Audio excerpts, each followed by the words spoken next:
सिगांनो साफ्रामबो रायजो राजाफोरनिसिम आंनि गोसो गोरबोनिफ्राय अननाय खुलुमनाय जासिनायजों लोगोसे जोङो दिनै सियालमारि दतमा ब्लकनि कन्स्टिटिउसननि सिङाव थानाय दतमा ब्लकनि सिङाव थानाय गसाइनि सिना प्राइमारियाव जोंहा मोनसे जयनिं हाबाफारि जानायजों लोगोसे मोनसे बिराद मोजां एपिपि हिसाबै आवगायदों। दा बेखायनो साफ्रोमबो रायजो राजाफ्रा मिथिजोब्बाय मानो होननानै बुंबा दिनै दानि जेनाखि सोलिबाय थानाय बिटिआर सरकार सान हर उन्दु उन्दु दिनै 5 बोसोर बिथांमोनहा बाबेन होलांबाय। दिनै 5 बोसोर बाबेन खांनायनि उनावसो दिनै इलेक्सन खाथि हिसाबै रायजो राजाफोरखौ बुरखायफ्लागासिनो दङ होननानै साफ्रोमबो रायजो राजाफ्रा मिथिनानै खोनानानै दिनै बुजिजोबनानै जोंनि एपिपि पार्टियावहाय लोब लोब फैदों, लोब लोब फैनानै जोंखौ सापर्ट होफैदों। दा बेखायनो एपिपि पार्टिया देरहासारनाय। मानो होनबा आं मोनसे खोथाखौ बुंबावगोन, 1 नाम्बार पइन्ट बियो जेलानाखि बिथांमोनहा सरकार जायाखैमोन, बिटिसि सरकार जायाखैमोन, बिटिसि इलेक्सन समावहाय ओरैबायदि खोथाखौ होदोंमोन रायजो राजाफोरनो, जोंहा सरकार गैयै हिसाबै जोंहा सरकार फैयोबासो जोङो गासिखौबो फोलोमजोबगोन। बिपिएफआ ओरैबायदि जाख्ल'दोंमोन, ओरैबायदि लुख्ल'दोंमोन होननानै बायदिसिना नाना रोखोम खोथा होननानै रायजो राजाफोरखौ आन्दायहोदोंमोन। दा आन्दायहोखांनायनि उनावहाय दिनै सरकार जाखांनायनि उनाव सासेबो रायजो राजाफोरखौ पाब्लिकफोरखौ सिबिनोबो रोङाखै, अननोबो रोङाखै, सुबिदाबो होनो रोङाखै दानि सरकारा।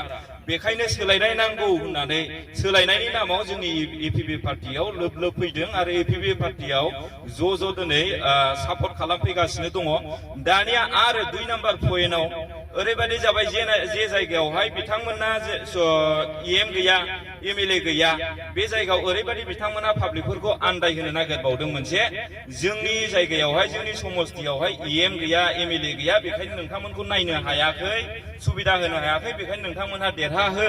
अब्ला देरहाहोयोबासो मोननांगौ जेनाखि मोन्थायफोरखौ मोनगोन, सुबिदाफोरखौ मोनगोन होननानै बुंनाय हिसाबै दिनै आङो बेखौनो बुंफोरबावनो नागिरदों, जाय समस्तियाव एम थादों, जाय समस्तियाव एमसि एमएलए थादों, नाथाय बै जायगाया दिनैसिम डेभेलप जायाखै।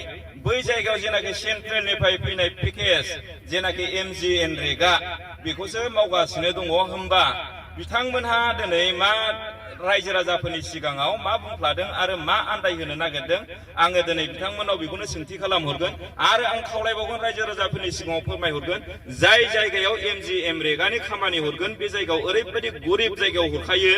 दा बे गरिब जायगायाव हरनायजों लोगोसे बे सेन्ट्रेलनिफ्राय फैनाय केपेज बेयावहाय गरिब गोजा होननानै मिथियो। दा बेयावहाय जायफोरना जबकार्ड एकाउन्टआ गोथां दङ, बे जायफोरा बे एरियायाव जबकार्ड एकाउन्ट गोथां दङ, बिथांमोननो जानो थाखाय, सोलिनो थाखाय एसे एसे सप्तायाव खनसे एखमबा खननैबो जायो, बे फैसाखौ 1500नि 6 थाखा खम बे फैसाखौ सोनानै हरो।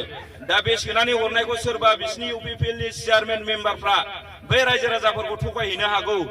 बे जायगायाव जोङो खामानि मावदों, दा बे हिसाबै नोंथांमोनहा बख'ना होनायनि 300 ला होननानै बुंफ्लानो हागौ।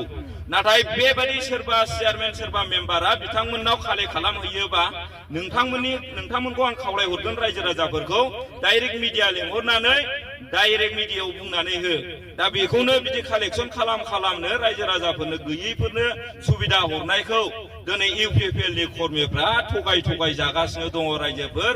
बे बुंनाय बाथ्राया आंनिल' नङा, गोदोनिफ्रायनो बुंखानाय दंमोन, मानव गेदेर प्रमद बर' साराबो बुंखादोंमोन, जबकार्डआ गावबा गाव निजा बिबथेयाव थानांगौ, मानो होनना बुंबा बेयाव फैसा हरो। दा बिसोरो बिपिएफआ दिनै बेखौ बख'नानै जाबाय थायो होननानै बुंदोंमोन, नाथाय दिनै फोरमान जाबाय, बिक्ति हिसाबै एकाउन्टआव सोनानै होयो बे फैसाखौ। जाय जायगायावहाय एमजिएनरेगानि खामानि हाबो बेखौ बिथांमोनहा दिनै थगायनानै रायजो राजाफोरखौ थगायनानै जागासिनो दङ। मोनफ्रोमबो जायगाजों बिथांमोनहा मोनफ्रोमबो लाइनजों सौख्ल'नायनि अनगा जेबो गैया।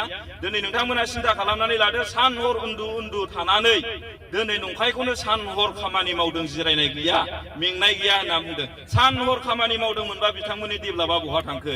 सान हर खामानि मावदोंमोनबा रायजो राजाफ्रा दिनै मानो होख्रावनांदों? सान हर खामानि मावदोंमोनबा दिनै साफ्रोमबो रायजो राजाफ्रा मानो गाबख्रावदों?